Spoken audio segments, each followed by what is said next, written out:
C'est juste que je vais continuer ce que j'ai fait la fois dernière. Je fais juste un bref rappel, parce que si je fais un rappel d'une demi-heure, ça va pas le faire. Donc j'avais reçu, vous avez dit, un appel d'un monsieur qui m'avait lu un passage très sympathique de l'Apocalypse. Je ne sais plus si je l'ai mis après d'ailleurs. Voilà, c'était « Il essuiera... je l'ai ici, je ne l'ai pas sur mon papier. « Il essuiera toute larme de leurs yeux et la mort ne sera plus. Il n'y aura plus ni deuil, ni cri, ni douleur, car les premières choses ont disparu. » Donc Apocalypse 21, verset 4. Et donc très rapidement, ce monsieur, il me cite Apocalypse 22, versets 3 et 4, où il n'y aura plus d'anathème, le trône de Dieu et de l'agneau sera dans la ville, ses serviteurs le serviront et verront sa face, et son nom sera sur leur front. Donc voilà, là ça tilte dans ma tête, j'ai dit ok, c'est un témoin de Jéhovah en face. Et donc je vous ai expliqué après, pour faire court, pourquoi Jéhovah, parce que c'est une erreur, simplement c'est une erreur de lecture, si on caricature. Mais les Hébreux n'ont pas de voyelles dans leur alphabet, et donc le nom de Dieu, celui qui est le plus employé en tout cas, dans l'Ancien Testament hébreu, il est écrit sous la forme des 4 lettres, Y ou J, c'est la même chose, mais on a tendance à dire Y, H, W, H. Donc les 4 consonnes, et à ça s'ajoute la complication que, alors les consonnes, ça c'est la version hébreu, je vous la lis pas. À ça s'ajoute la difficulté que les Hébreux ont dit le nom de Dieu est sacré. Ils sont basés sur le Lévitique, le Deutéronome, et donc ils ont pris a priori rapidement l'habitude de ne plus le prononcer pour pas être pas blasphémé en fait, pour pas mal l'utiliser et pas tomber sous le coup de la loi. Donc on a très rapidement oublié comment ça se prononçait en fait. Et ce qu'ils faisaient les Hébreux, c'est qu'ils le substituaient, donc ce fameux tétragramme, les 4 lettres, par Adonai, qui est Seigneur, que nous on traduit par Seigneur en tout cas, mais c'est le sens, le maître. Donc ils substituaient par Adonai. Et donc plus tard, quand les massorettes qui ont recopié la Bible, ils ont ajouté des tonnes d'informations sur la Bible, ils ont compté les mots, les lettres dans les colonnes, dans les lignes, ils ont mis de la ponctuation, ils ont mis de la ponctuation, une forme de ponctuation, et ils ont mis la phonétique, comment ça se prononce, parce que sinon, voilà, on peut, vu qu'il n'y a pas de voyelle, c'est un manque quelque part de l'alphabet, on pourrait oublier comment ça se prononce. Donc ils ont ajouté cette information sur le texte, et donc ils se sont retrouvés devant YHWH, et mince, on ne le prononce pas. Donc, ils ont intégré les voyelles d'Adonai. Donc Adonai, alors après il y a un jeu de les voyelles A, O, A et le I final, et il y a un jeu de phonétique qui fait que ça se transforme en E, O et A. Et donc si on insère ça dans Y, H, W, H, on se retrouve avec les consonnes du nom initial de Dieu et les voyelles d'Adonai. Et donc on se retrouve avec quelque chose qui fait Jéhovah ou Yehovah. On pourrait faire pareil, je vous avais dit, avec Elohim, qui est un autre nom de Dieu, qui était aussi substitué, un substitut de YHWH, et ça ferait Jéhovie, mais ça n'a pas marché, ça n'a pas pris. Donc voilà, et donc Jéhovah, ça n'a pas de sens, c'est comme si on mélangeait 2 prénoms, je vous avais fait un exemple avec banane, je ne sais plus comment c'était, mais voilà. Donc ça n'a pas de sens, c'est 2 noms différents, et on peut pas les mélanger, ça n'a juste aucun intérêt. Voilà, alors on va arriver à la suite, qui est quel est ton nom ? Alors je voulais parler des noms de Dieu. Et en fait, je me suis dit, comme on fait plus court, je risque de ne pas pouvoir tout faire, donc j'ai encore coupé en 2. Donc vous allez encore me supporter la fois prochaine, plus ou moins sur le même thème. Alors vous allez voir qu'ici, l'idée, elle n'est pas compliquée, vous allez vite la comprendre. C'est que les noms, ils ont une signification.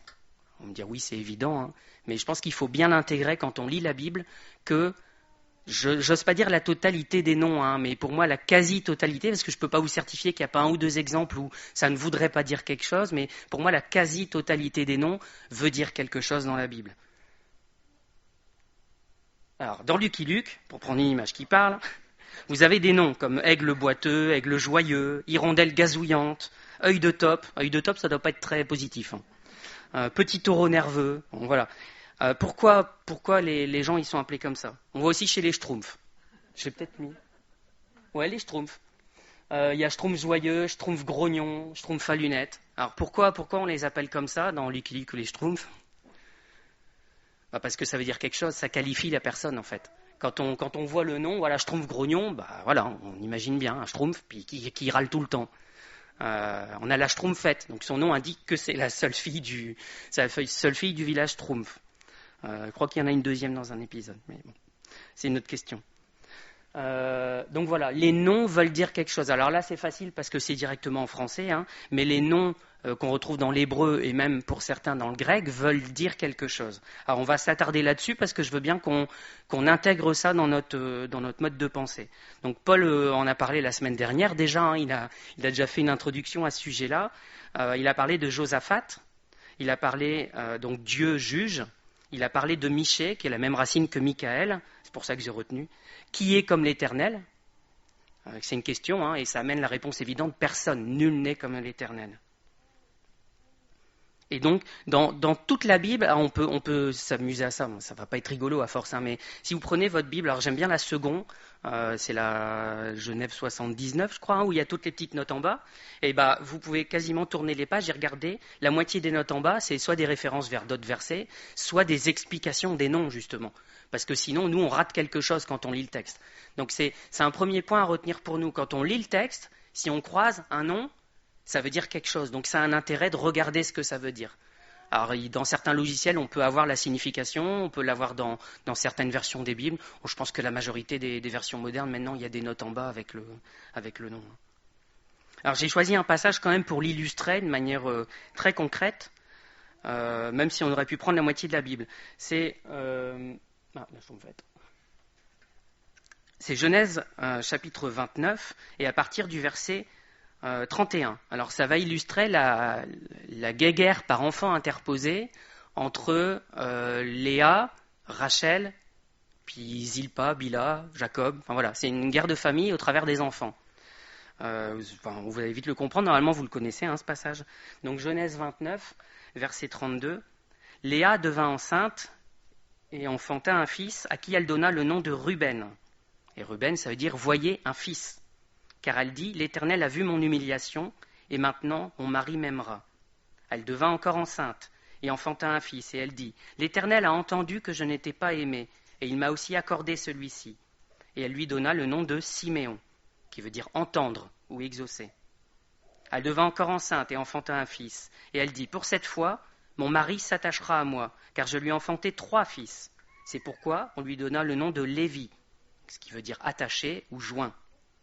Elle devint encore enceinte et enfanta un fils. Et elle dit, cette fois, je louerai l'Éternel. C'est pourquoi elle lui donna le nom de Judas, qui veut dire louange de l'Éternel. Et elle cessa d'enfanter.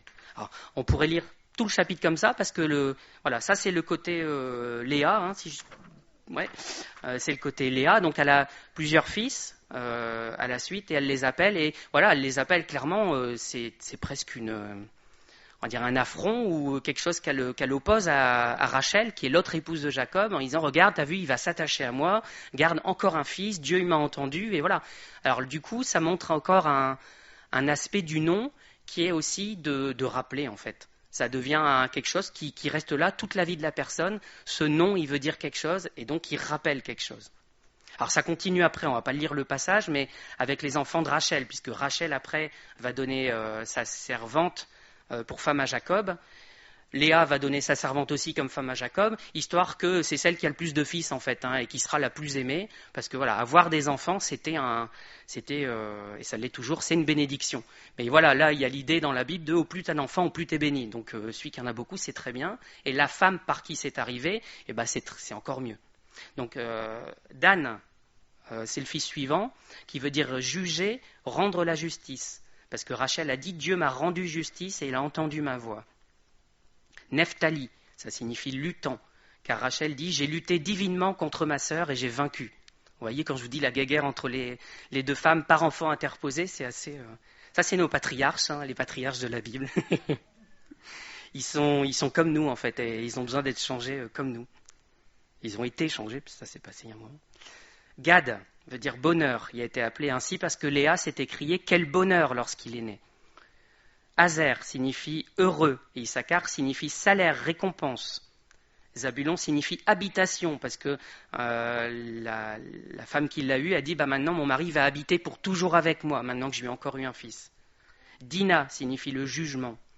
Joseph signifie enlever. Alors enlever, on peut dire mince, c'est négatif, mais en fait, le texte nous dit parce que Dieu a enlevé l'opprobre de Rachel. Donc comme elle n'avait pas eu d'enfants encore jusqu'ici en propre, elle les avait au travers de ses servantes. Là, c'est son premier enfant à elle avec Jacob, et donc elle dit voilà, Dieu a enlevé mon opprobre, et c'est ça que veut dire Joseph. Rachel a accouché de son deuxième fils dans la douleur, et elle l'appelle Ben-Oni, fils de ma douleur. Et Jacob, il va changer son nom, il va dire non, non, non, je vais l'appeler Benjamin, fils de ma droite. Alors là, vous me dites, ok, ça, c'est tous les noms de personnes. Alors j'ai pris ce passage-là parce que c'est un concentré, en fait, ça n'arrête pas. Et on voit bien l'intérêt que les gens ils ont à nommer leurs enfants de cette manière-là. Mais en fait, ça ne s'arrête pas là. Si on continue, je dis, on peut traverser toute la Bible et voir à chaque fois le sens des noms qui y sont. Et pour illustrer ça, j'ai juste continué quelques pages plus loin dans ma Bible, et on voit qu'en fait, ça s'applique aussi aux lieux et aux villes. Et c'est important de le garder en tête aussi, parce que du coup, à chaque fois qu'il y a une histoire et qu'on dit ils vont à tel lieu, bah ça a un sens en fait, ça veut dire quelque chose. Et donc, dans cette histoire, Jacob, donc il a épousé ses deux femmes, il a eu les enfants, mais il était toujours auprès de Laban. Et il a travaillé 14 ans pour avoir ces deux femmes, et il a travaillé un nombre d'années après pour avoir le troupeau. Et à un moment donné, il dit voilà, Laban est plus ouvert à mon égard, je ne sais plus comment il le mentionne, et donc je vais quitter, je vais retourner dans mon pays. Et Jacob voulant retourner à Canaan, il se sauve de nuit avec tout ce qui l'appartient. Laban le poursuit, et à un moment donné, les deux camps se rencontrent. Alors heureusement, Jacob, il n'y avait pas grand-chose pour se défendre finalement, mais Dieu, il est intervenu dans la nuit, il a dit Laban, tu ne touches pas, tu ne lui parles pas. Alors, je pense déjà, il est passé un peu à côté parce qu'il lui parle, il le rencontre et il dit tu sais, j'aurais pu te faire mal, mais Dieu, il m'a dit de ne pas intervenir. Et donc, ils se rencontrent là et ils font une forme d'alliance.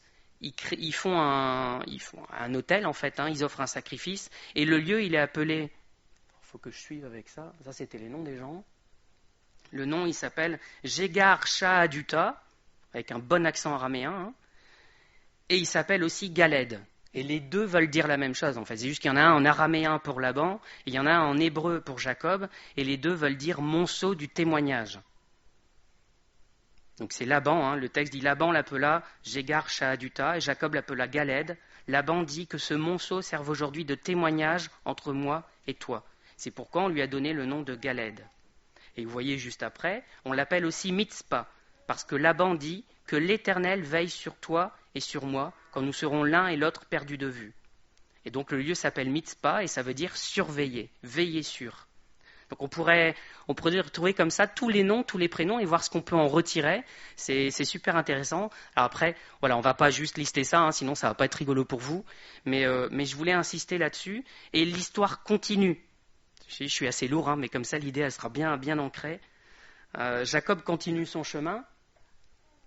Et il a un endroit où il voit des anges de Dieu qui montent, qui descendent. C'est pas celui avec l'échelle, mais il voit des anges de Dieu. Il dit voilà, c'est le camp de Dieu ici. Et il donne le nom au lieu Maranaïm. Et Maranaïm, c'est le camp de Dieu. Si vous connaissez l'histoire de Jacob, vous savez qu'il se passe un quelque chose. Il fait passer un ruisseau, un fleuve, je ne sais plus, à sa famille pour les mettre à l'abri parce qu'il y a son frère qui arrive. Et le dernier souvenir, son frère voulait le tuer. Donc c'était pas... voilà. Il met la famille à l'abri, lui il reste seul. Et ça nous dit que pendant la nuit, il va lutter avec quelqu'un. Et ce quelqu'un, ça se trouve être Dieu en fait. Et donc, Jacob, il va être appelé lui-même, il va changer de nom, il va être appelé Israël. Et Israël, ça veut dire celui qui lutte avec Dieu. On y reviendra après, mais voilà. Jacob, il comprend qu'il a lutté avec Dieu et pas avec un homme, et il a eu la vie sauve. Et donc ça percute dans sa tête. Il dit, mince, j'aurais dû mourir. J'ai vu Dieu face à face. Et il appelle le lieu Péniel, parce que ça veut dire face de Dieu. Il a conscience qu'il a vu la face de Dieu à cet endroit-là. Il rencontre son frère et après il va dans un lieu qui s'appelle Sukkot, qui veut dire cabane. Et ils habitent là-bas dans des cabanes. Et c'est pour ça qu'on donne le nom du lieu cabane. Petite dernière pour la route. Il retourne à Sichem et il achète la portion du champ où il avait dressé sa tente à l'époque, ou en tout cas où Abraham avait dressé sa tente à l'époque. Et il élève un autel qu'il appelle El Eloé Israël, Dieu, le Dieu d'Israël. C'est en Genèse 33, verset 20. Donc vous voyez que je vous dis la quasi-totalité, voire la totalité des noms bibliques, ça soit des noms de personnes, des noms de villes, des noms de lieux, des noms de cailloux des fois, des noms d'arbres, ils ont une signification. Et donc il faut absolument, quand on lit le texte, aller voir là-dedans parce que c'est intéressant de savoir ce que ça veut dire. Si ça a un nom, c'est pour quelque chose. Je vous dis, il y a une première utilité qui est le nom, il nous rappelle quelque chose. Tant que le lieu il est là, tant que la personne elle est là, on se souvient de ce qui nous est arrivé ou de ce qui s'est passé. et ça permet de ne pas oublier. À la pratique, c'est un peu perdu, hein, mais on a pas mal dans l'Église finalement de noms qui veulent dire quelque chose. Je pense à Emmanuel, hein, mais nous-mêmes, pour nos enfants, on a choisi Raphaël et Mathias. Raphaël, c'est Dieu guéri. Mathias, c'est cadeau de Dieu. Et moi, mon nom, je suis content aussi parce que Michael, c'était sympa aussi. Je ne l'ai pas choisi, mais voilà. Mais on a choisi ces noms-là, alors parce qu'on les aimait, hein, c'est un point, mais on les a choisis parce que ça avait un sens. Et que pour nous, on était convaincus que Dieu guérit. Et appeler notre fils Raphaël, c'est un moyen de proclamer toute sa vie Dieu guérit. Et que ça puisse être utile entre les mains de Dieu, que ça puisse servir à quelque chose. Mathias aussi, un cadeau de Dieu, on l'a vécu comme un cadeau. On le vit encore, hein. C'est des fois plus compliqué certains jours, mais on le vit encore comme un cadeau. Donc voilà, je vous dis, on peut continuer dans toute la Bible, hein, on va trouver toutes les petites notes et tous les noms, mais c'est pas l'idée. Je voulais juste prendre ce passage de la vie de Jacob et montrer que tous les noms, ils ont une signification et il faut les regarder, sinon on rate quelque chose du texte en fait. Alors le nom, il permet de marquer le coup et de se souvenir de ce qui s'est passé. Alors juste pour appuyer ça, hein, vous montrer que ce n'est pas juste des idées que moi j'ai, c'est Josué, alors, il y avait Raphaël et Mathias, c'est Josué chapitre 4, donc Josué dressa à Gilgal les 12 pierres qu'il avait prises du Jourdain. Donc ils ont passé avec le peuple le Jourdain à sec, et ils ont pris des pierres qu'ils ont dressées à côté pour faire un autel. Et de souvenir, ils font un autel dans le Jourdain aussi, là où ils ont mis leurs pieds, pour se souvenir que Dieu leur a permis de passer à sec le Jourdain. Donc c'est presque une deuxième mer Rouge, hein. Ils ont déjà passé la mer Rouge à sec, et Dieu répète le miracle à l'époque de Josué. Et Josué, donc, il dresse les 12 pierres qu'il avait prises du Jourdain. Il dit aux enfants d'Israël, « Lorsque vos enfants demanderont un jour à leur père, « Que signifient ces pierres ?» Vous en instruirez vos enfants. Et vous direz, Israël a passé ce Jourdain à sec, car l'Éternel votre Dieu a mis à sec devant vous les eaux du Jourdain, jusqu'à ce que vous eussiez passé, comme l'Éternel votre Dieu l'avait fait à la mer Rouge, qu'il mit à sec devant nous, jusqu'à ce que nous eussions passé.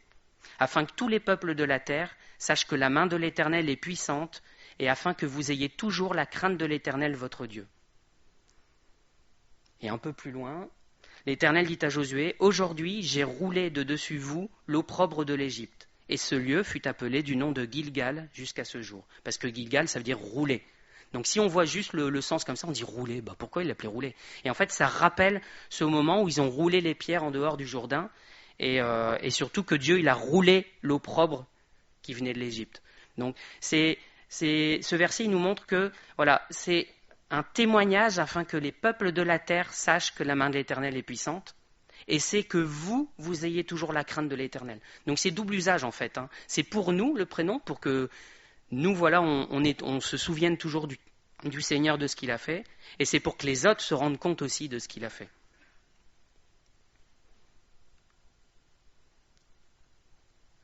Alors deuxième partie, un nom nouveau. Normalement, vous devez me voir venir gros comme une maison, mais c'est pas grave.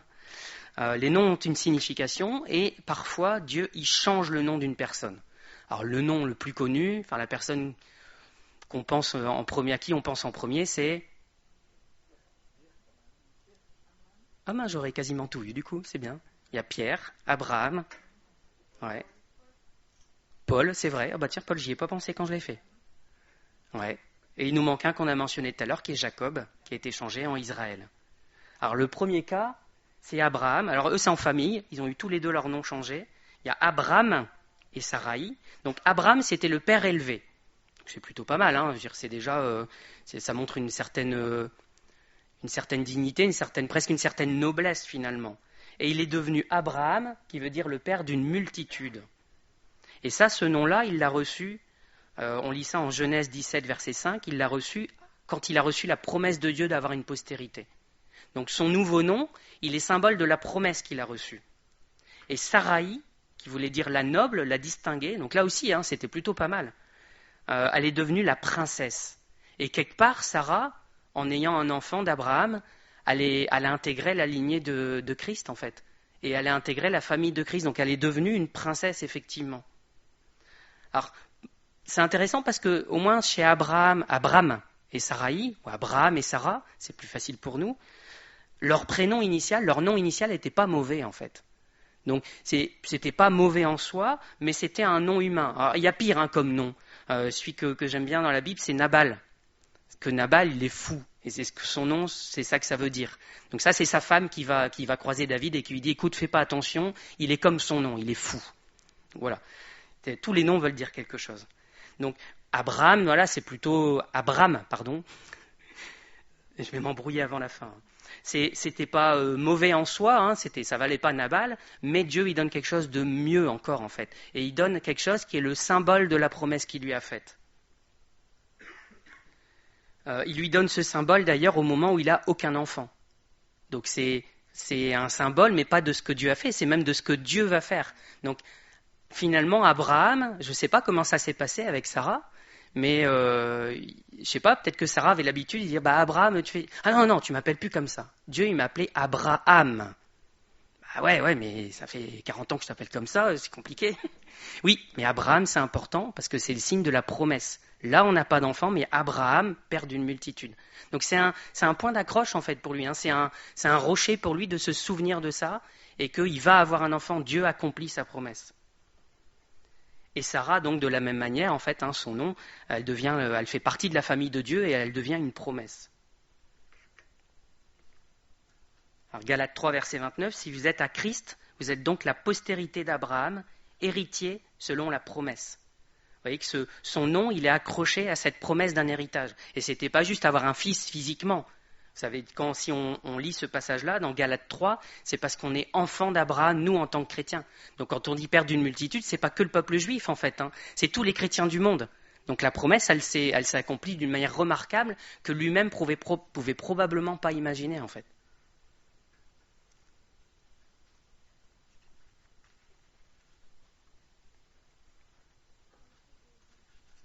Alors quel nom on porte, nous? Alors, on a notre nom initial, donné par nos parents. Mais non donné par nos parents, on ne le choisit pas. Alors, des fois, on en est content, des fois un peu moins. Il y en a qui changent de nom de famille aussi. Bon. Mais nous, quel nom on pourrait porter? De quoi est-ce qu'on est le symbole?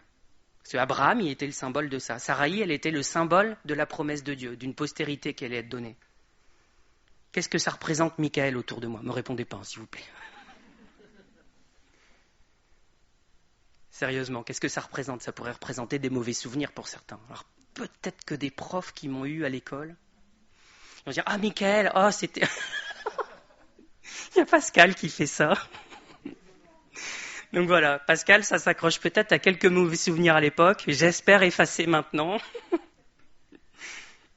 Ou est-ce que ça se rapporte à un bon témoignage, Michael? C'est important, quand notre nom, on le dit à quelqu'un, ah ouais, ça me rappelle.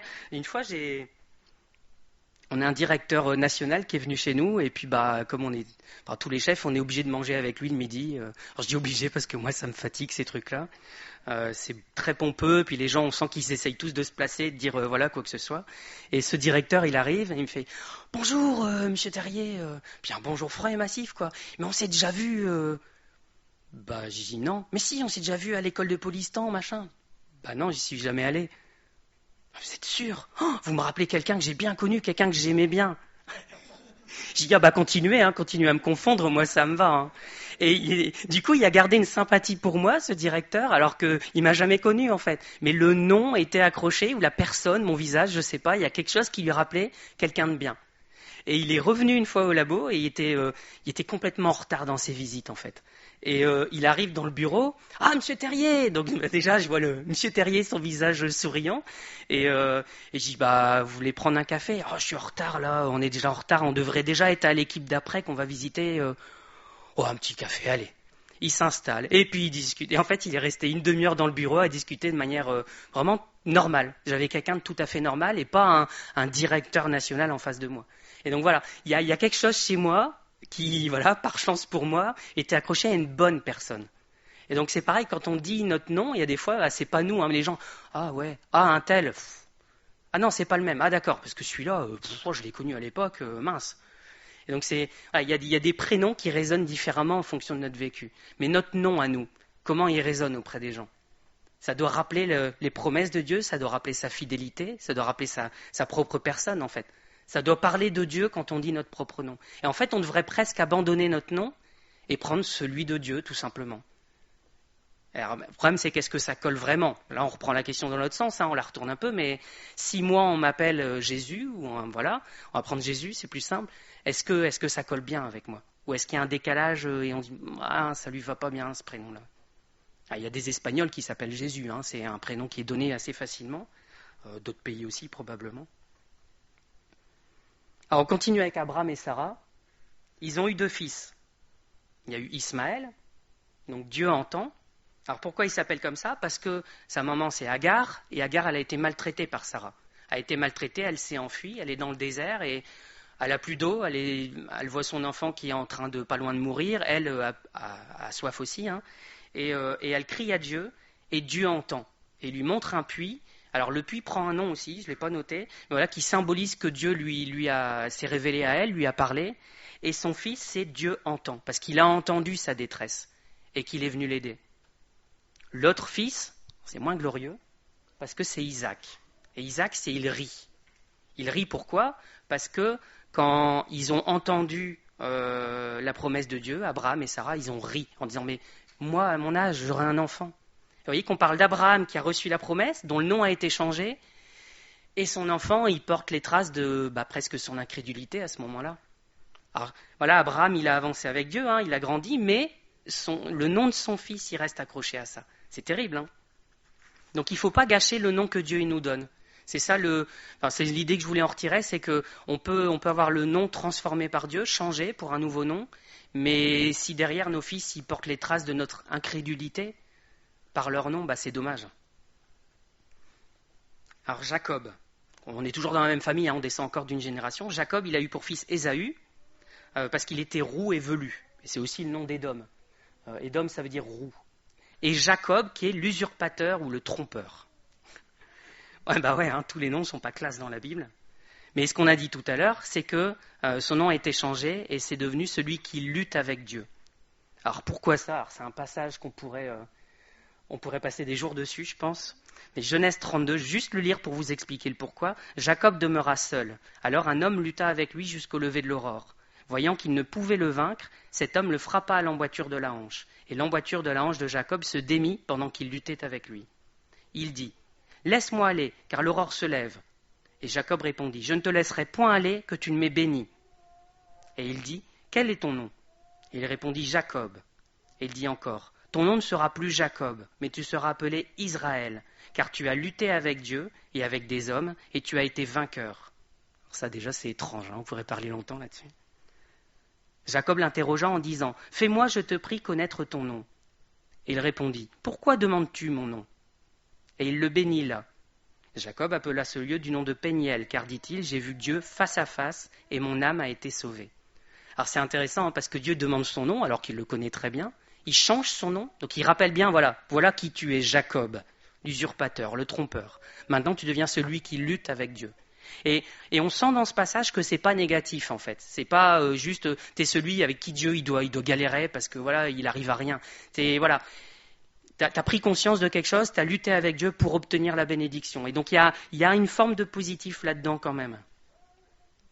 Et dans l'autre sens, Jacob demande son nom et il dit pourquoi est-ce que tu demandes mon nom et on ne le sait pas. Donc ça me faisait penser au témoin de Jéhovah, forcément on y revient, hein, c'était ça le tout début, qui insiste absolument sur un nom de Dieu en disant on doit absolument s'appeler comme ça. Et là, vous voyez que Dieu, il donne pas son nom. Et Jacob, il sait très bien qui il a croisé. Hein, parce qu'il dit j'ai vu Dieu face à face et mon âme a été sauvée. Donc ici, il n'y a aucune confusion à avoir. Donc c'est intéressant cette réflexion sur le nom et l'importance du nom. On y reviendra une autre fois. Alors, le cas suivant, on l'a entendu tout à l'heure aussi. Ah je vous ai pas passé la deuxième partie. Bon, je vous l'ai lu. C'était Genèse 32, versets 24 à 30. Le cas suivant, c'est Simon-Pierre. Donc ça, c'est un des cas du Nouveau Testament. Pour moi, j'avais vu que celui-là, mais c'est vrai que j'avais oublié Paul Saul, qui a été transformé aussi. Et dans les deux cas, c'est Jésus qui change le nom. Donc là, Pierre, on le voit dans Marc, on le voit dans Luc aussi. Marc 3, verset 16. Voici les 12 qu'il établit. Simon, qu'il nomma Pierre. Alors, des fois il s'appelle Simon, des fois il s'appelle Pierre. Et c'est intéressant. Alors, après on ne va pas faire des stats sur savoir quand est-ce qu'il appelle Simon, quand est-ce qu'il appelle Pierre. Mais à la fin de sa vie, il y a un moment qui est assez révélateur, on va dire. Donc là, c'est en Luc 22, et le Seigneur dit « Simon, Simon, Satan vous a réclamé pour vous cribler comme le froment, mais j'ai prié pour toi, afin que ta foi ne défaille point. Et toi, quand tu seras converti, affermis tes frères. » « Seigneur, lui dit Pierre, je suis prêt à aller avec toi et en prison et à la mort. » Et Jésus dit, Pierre, je te le dis, le coq ne chantera pas aujourd'hui que tu n'aies nié 3 fois de me connaître. Et donc, Simon, Simon, Satan vous a réclamé pour vous cribler comme le froment. Il l'appelle Pierre aussi, dans le même passage. Mais il y a ce moment où, voilà, il annonce que Pierre va le trahir, et il l'appelle encore Simon, en fait, parce que c'est l'ancien Pierre, quelque part. L'ancien Pierre, il était proche de Jésus, il l'aimait profondément, il avait vécu 3 ans avec, et voilà, là, ça sort de son cœur, mais je suis prêt à mourir avec toi, je suis prêt à mourir pour toi. Et Dieu lui dit, mais le Simon, il ne peut pas mourir pour moi, en fait. Il ne peut pas. Et plus tard, alors c'est dans Matthieu 16, mais c'est vrai que c'est plus tard dans l'histoire, puis quand Pierre confesse que Jésus est le Messie, le Fils du Dieu vivant, Jésus, il dit, alors on va reprendre le passage plus loin, Matthieu 16, qui dit-on que je suis, moi, le Fils de l'homme? Donc ça, c'est Jésus qui demande à ses disciples, et ils répondent, les uns disent que tu es Jean-Baptiste, les autres Élie, les autres Jérémie ou l'un des prophètes. Donc vous voyez, on lui a attribué des noms, mais voilà, il y en a qui disent que tu es lui. Et vous, leur dit-il, qui dites-vous que je suis? Simon-Pierre répondit, tu es le Christ, le Fils du Dieu vivant. Et Jésus, reprenant la parole, lui dit, tu es heureux, Simon, fils de Jonas. Il rappelle toujours qui il est initialement. Alors Simon, c'est bien, en fait. Simon, c'est Dieu en temps. Donc c'est pas négatif non plus, il part pas de Nabal, on y revient. Il dit, tu es heureux, Simon, fils de Jonas, car ce ne sont pas la chair et le sang qui t'ont révélé cela, mais c'est mon Père qui est dans les cieux. Et moi, je te dis que tu es Pierre, et que sur cette pierre, je bâtirai mon église, et que les portes du séjour des morts ne prévaudront point contre elle. Je te donnerai les clés du royaume des cieux. Ce que tu liras sur la terre sera lié dans les cieux. Ce que tu délieras sur la terre sera délié dans les cieux. Vous voyez que là, il insiste sur le terme de Pierre. T'es Pierre. Et pourquoi il l'a appelé comme ça depuis le début? Parce que c'est à cause de cette confession qu'il allait faire. Alors c'est vrai que ça, c'est un verset qui sert à l'Église catholique pour dire c'est Pierre qui a les clés de l'Église et qui fait rentrer les gens ou qui les fait sortir. Mais on voit que là, tu es Pierre, et sur cette pierre, je sais que les 2 mots ne sont pas les mêmes, il parle de pierre, et la deuxième pierre dont il parle, c'est cette confession qu'il vient de faire. Quand il dit tu es le Christ, le Fils du Dieu vivant. Tu es le Christ, tu es le Messie, dans notre traduction, tu es le libérateur, le Fils du Dieu vivant. Et c'est sur cette base-là que Jésus va construire son Église. C'est quand on est capable de dire ça à Jésus, quand on lui dit « Ok, tu es le Christ, tu es mon libérateur, tu as payé pour mon péché et je le reconnais ». C'est quand on dit ça qu'on passe dans l'Église, qu'on passe dans la famille de Dieu. Donc moi, j'y voyais dans ces versets le Simon qui était l'ami de Jésus, qui l'aimait, qui disait qu'il était prêt à mourir pour lui, mais finalement, qui va le renier. Et Pierre, à la fin, qui est mort pour Jésus, effectivement, qui est mort pour son sauveur, qui est mort pour son maître. Mais le Simon, il ne pouvait pas mourir, c'était pas possible. Et il a fallu qu'il soit transformé par Jésus pour pouvoir le servir après et pour pouvoir mourir pour lui. Donc ce changement de nom, et c'est la même chose pour Saul qui a été transformé en Paul, là aussi c'est Dieu qui lui change son nom. Donc vous voyez que ce n'est pas nous qui décidons aussi. C'est pas que nous, tiens, moi je vais changer, Michael c'était pas assez bien, je vais m'appeler quelque chose de mieux, je sais pas quoi. Bon, même si Michael, en vrai c'est bien. C'est Dieu qui change le nom. Il nous donne un nom nouveau parce qu'il a fait une œuvre. En fait, ce changement de nom, il traduit l'œuvre qui a été faite dans notre cœur, il traduit un changement de personne, en fait. Parce que ce qu'on a vu depuis le début, c'est que tous les noms, ils ont un sens. Si on donne un nom à quelqu'un, c'est parce que il s'est passé quelque chose à sa naissance ou parce qu'il a une caractéristique physique qui fait que... il y a des tas de raisons, on ne peut pas tous les énumérer. Globalement, c'est ça, c'est les circonstances de la naissance et c'est des caractéristiques de l'enfant, le plus souvent. Donc, on donne un nom comme ça au départ et c'est Dieu qui le transforme. Donc on ne choisit pas notre nom initial, on ne choisit pas où on est, on ne choisit pas comment on est, mais le suivant on ne choisit pas non plus, c'est Dieu qui le choisit. Mais là on sait que le choix est bien fait. Donc j'aime bien mon nom parce que c'est qui est comme Dieu, point d'interrogation. C'est une question.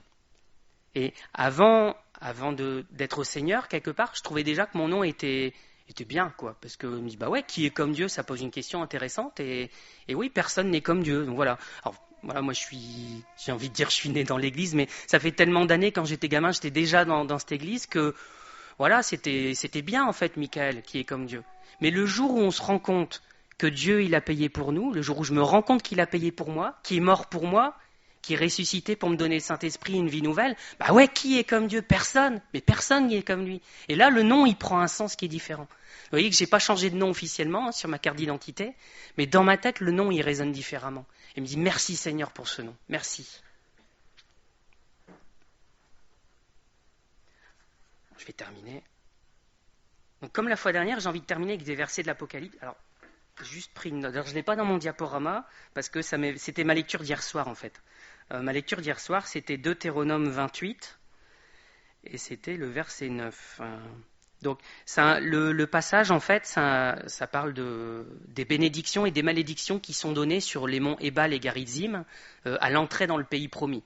Donc, le peuple devait se séparer en deux, devait monter sur les monts Ébal et Garizim et prononcer des bénédictions, et de l'autre côté, prononcer des malédictions. Et donc, dans les bénédictions, Dieu dit, voilà, en gros, si tu observes mes commandements, si tu fais ce qui me fait plaisir, eh ben, je te donnerai ci, je te donnerai ça, je ferai ça pour toi.